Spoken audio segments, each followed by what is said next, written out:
Bonjour les lions, bienvenue pour votre guidance de la semaine du 11 au 17 novembre 2024. Donc il y a bien longtemps que je n'ai fait de guidance hebdomadaire et j'ai eu envie parce que nous sommes dans une période assez importante ici. Donc je vous rappelle que les guidances sont générales, que ce ne sont pas des prédictions ou des prévisions, encore moins une voyance, mais que ce sont des énergies qui viennent en soutien, en guidance, hein, en accompagnement, et tout peut très bien ne pas vous parler. Donc n'hésitez pas à consulter votre ascendant et votre signe lunaire ou d'autres placements importants de votre thème natal. Vous trouverez dans la description qui est sous la vidéo les liens vers les différentes playlists.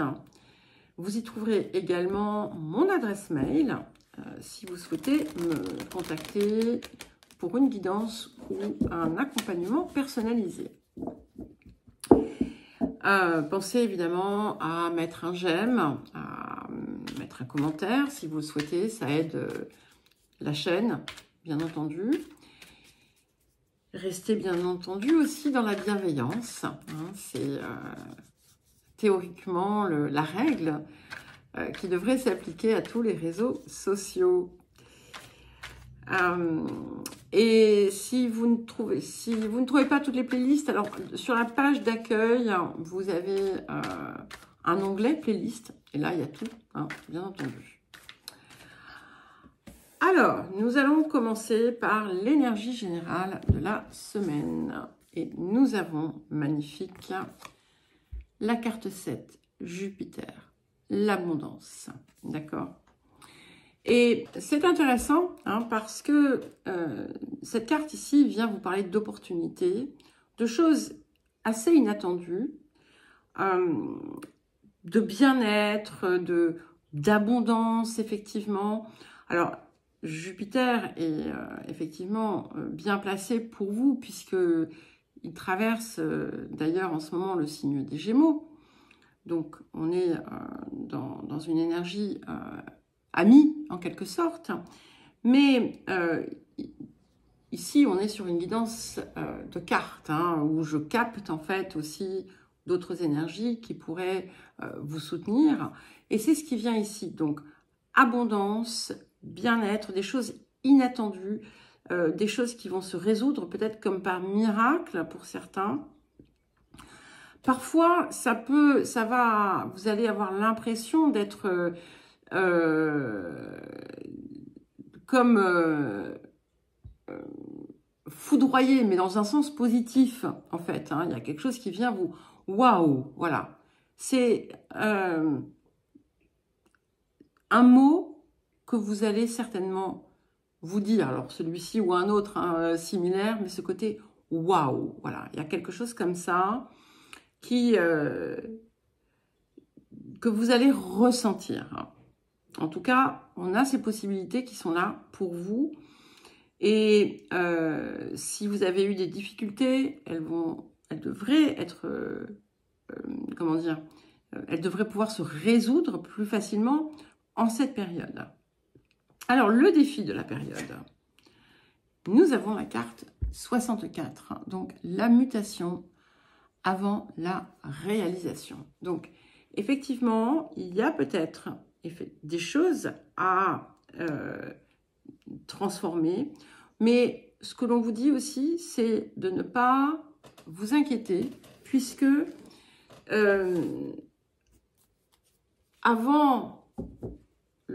on va dire avant l'harmonie, il y a le chaos. Hein. Donc, si les choses, au moment où je vous parle, sont confuses ou difficiles, eh bien, on vous invite à prendre un temps de réflexion. Ça va être important aussi de ne pas vous précipiter dans quoi que ce soit, d'accord ?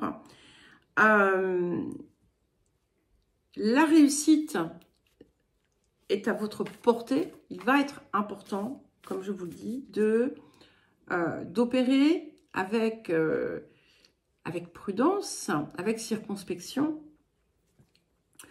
à prendre le temps nécessaire pour réfléchir. Et il y a l'importance aussi d'une forme de modération. Dans votre vie, ça vous invite aussi à vous méfier, parce que Jupiter peut être ça aussi, à vous méfier des excès, hein, quels qu'ils soient, parce que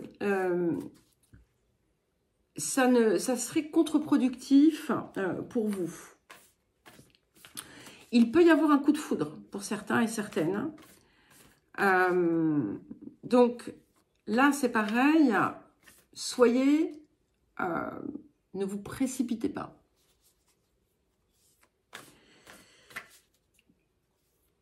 Alors, qu'est-ce que la période vous apporte? Ok.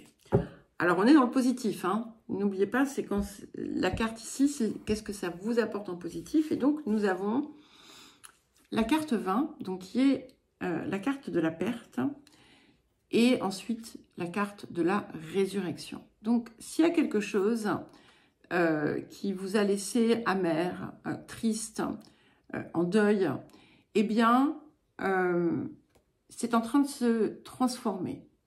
Si vous avez cette impression d'avoir perdu quelque chose ou d'être sur le point de perdre quelque chose, eh bien, il y a quelque chose de bien mieux qui vous attend. Il y a quelque chose qui vous sera donné. On est dans un cycle, en fait, de fin pour un renouveau, d'accord? Et ce renouveau, il vient. Le Scorpion, c'est ça aussi, hein, c'est la mort pour la renaissance. Donc, on a quelque chose ici qui pouvait sembler désespéré ou perdu. Et waouh, d'un coup, eh bien, tout s'éclaire. Alors, nous allons à présent passer au tirage celtique. Et si vous avez traversé une longue période difficile, c'est l'heure de la renaissance.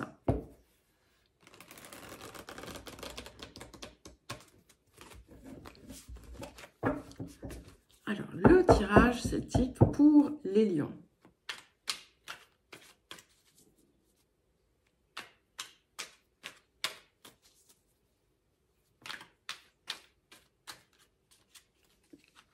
Donc, sur le présent, nous avons le 2 d'épée.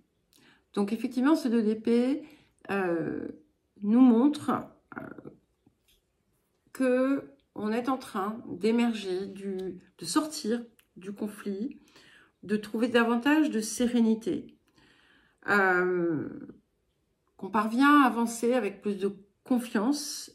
Il y a une part d'inconnu ici, mais ce qui vous guide, c'est quelque chose qui est lumineux. C'est quelque chose qui vous éclaire. C'est d'autres possibilités. C'est aussi plus d'harmonie en vous-même, avec vous-même.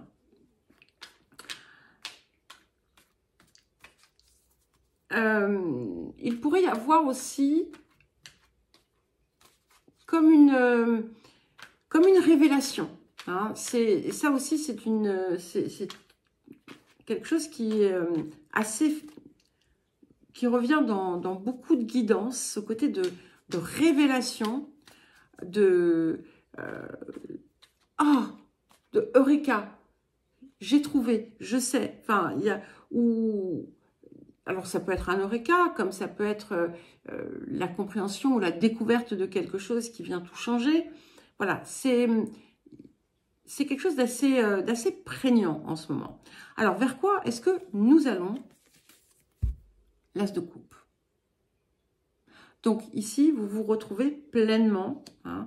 Donc, on sort de la dualité pour aller vers l'unité, en quelque sorte. Et vous voyez, je vous parlais de compréhension, de révélation. C'est très, très clair. Hein. On a l'œil qui voit tout ici, qui apporte ça. Et alors, c'est intéressant parce que, regardez, ici, sur le présent, on a les yeux qui sont bandés. Bon, certes, un bandeau en or, mais ici, il est là. Et l'or, en fait, vient et vous accompagne partout. Donc, grande joie, grand bonheur, grande réussite. Vous allez aussi comprendre la finalité, finalement, de tous ces cycles. Et c'est vraiment c'est presque le bonheur parfait ici, en fait. Il y a quelque chose qui va vous réjouir pleinement et totalement.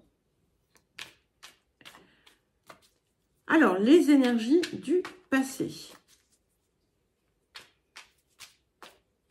Et donc, si on est effectivement dans une idée d'un coup de foudre, voilà, si vous avancez sans vous précipiter, ça peut effectivement être quelque chose qui va être fort et durable sur le long terme. Donc, oui, alors, sur les énergies du passé, nous avons le 2 de coupe. C'est intéressant hein, quand même, hein, de passer du 2 au 1, où en fait, on est vraiment dans l'harmonie, dans l'osmose. Donc, sur les énergies du passé, vous avez pu, par moment, être en confrontation, en fait. Mais cette confrontation, c'était entre ce que vous perceviez de vous et ce que vous êtes réellement au cœur de vous-même. Et cette idée de dualité revient beaucoup, même si, voilà, hein, le 2 de coupe en soi, on va l'interpréter comme l'union de 2 cœurs, hein, très souvent. Là, ici, dans l'histoire qui m'est racontée, ce que je perçois, c'est justement cette forme de dissociation. Et on revient finalement à quelque chose de plus vrai. Et peut-être que par le passé, vous ne vous êtes pas donné non plus, pour certains et certaines, les moyens de vous accomplir pleinement.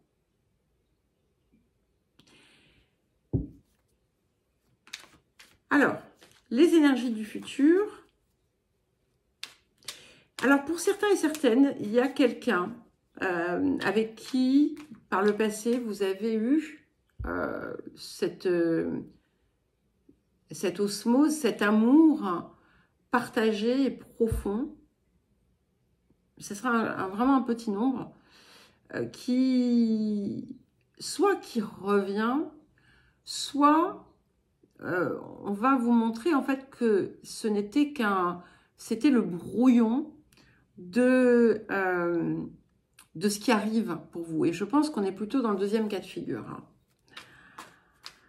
En tout cas, ce qui arrive, c'est quelque chose qui va vraiment vous relier parfaitement à vous-même. Dans le pire des cas. Voilà. Alors, les énergies du futur pour accompagner cet as de coupe. 10 de coupe. Waouh. Je le redis, waouh. Donc, plénitude totale. Bonheur total. Que ce soit à l'intérieur, que ce soit à l'extérieur. Mais de toute façon, à partir du moment, en fait, où on a cette énergie en soi, où on n'a plus ce sentiment de vide, eh bien, l'extérieur, c'est comme si il ne comptait pas, en fait. Hein. C'est pas qu'il ne compte pas, mais c'est que il va forcément être satisfaisant puisque vous œuvrez vers ça. Vous œuvrez dans ce sens. Mais là, vous êtes vraiment, waouh, bien, dans toutes les sphères de votre vie, avec les personnes aussi qui vous entourent. Vous allez vous sentir chez vous, à votre place, bien. heureux, heureuse. Alors, qu'est-ce qui vient en soutien du 2 d'épée sur le présent? La roue de fortune. Donc, vous voyez, on avait Jupiter ici, je vous parlais de choses soudaines, d'événements soudains, d'opportunités, c'est bien confirmé. Et il y a quelque chose qui bouge très fortement dans votre vie et qui va vraiment apporter du changement. Regardez-moi ça. 10, 10. Et de l'accomplissement. Voilà. C'est plus que... C'est un tout, en fait, ici. C'est la plénitude, l'accomplissement, Bon, hop. J'avais le jugement derrière, mais il y en a beaucoup trop, donc je suis obligée de n'en prendre qu'une. Je peux en prendre 2, voire 3, mais pas 10. Nous sommes d'accord. Alors, qu'est-ce qui vient en soutien de ce as de coupe et ce 10 de coupe? Et nous avons l'étoile. Donc ici, on est vraiment dans la véritable réalisation. Vous êtes en connexion, vous êtes relié à vous-même, à toutes vos parts. Vous œuvrez vers vos rêves, hein, et vos rêves, en échange, se matérialisent. Et vous allez véritablement dans le sens de la réalisation la plus pure de votre unicité, en quelque sorte. Alors, votre posture. Et je finis quand même, au-delà de ça, on est vraiment dans la réalisation des rêves. Nous avons l'ermite, ici sur la posture. Donc, c'est très intéressant parce que on a cette phase un petit peu, hein, je vous parlais d'introspection, de réflexion, etc., de maturation, qui est bien confirmée par l'ermite. Vous pouvez aussi faire appel à votre sagesse, à ce que vous avez compris et appris pour pouvoir apporter cette lumière à d'autres zones de votre vie, par exemple. En tout cas, on confirme bien aussi l'idée d'être parvenu au bout de ce qui a été éprouvant jusqu'à présent. Alors, les facteurs environnants pour les lions.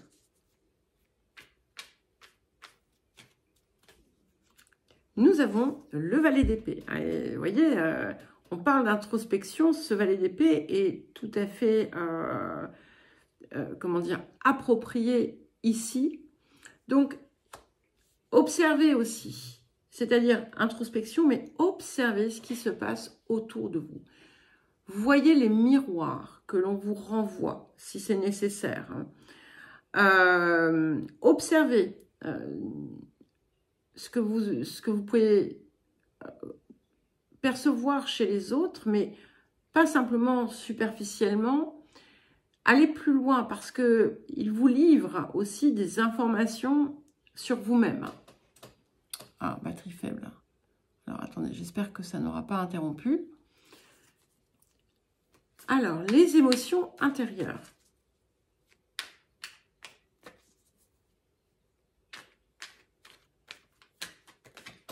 Décidément.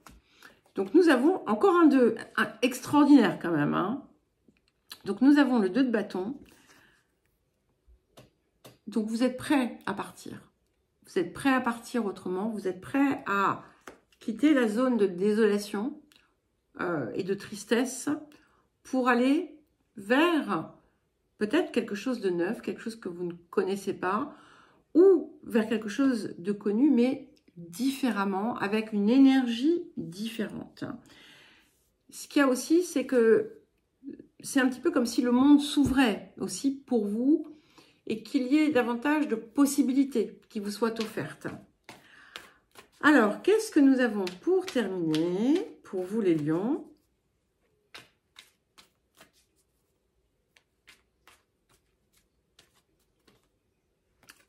Le pendu, comme les Gémeaux, lâcher prise. Voilà. On opère différemment, on regarde différemment, on laisse venir. Et vous allez voir, en fait, il y a peut-être que pour certains et certaines, vous avez abandonner quelque chose. Peut-être que vous avez, parce que vous aviez cessé d'y croire. Mais en paix, en fait. Il y a cette idée de faire la paix avec ça. Et au moment, finalement, où vous êtes totalement capable de lâcher prise, c'est là, en fait, que ça se manifeste. Voilà les lions. Eh bien, écoutez, je vous souhaite une très très belle semaine. Je vous embrasse et je vous dis à très vite.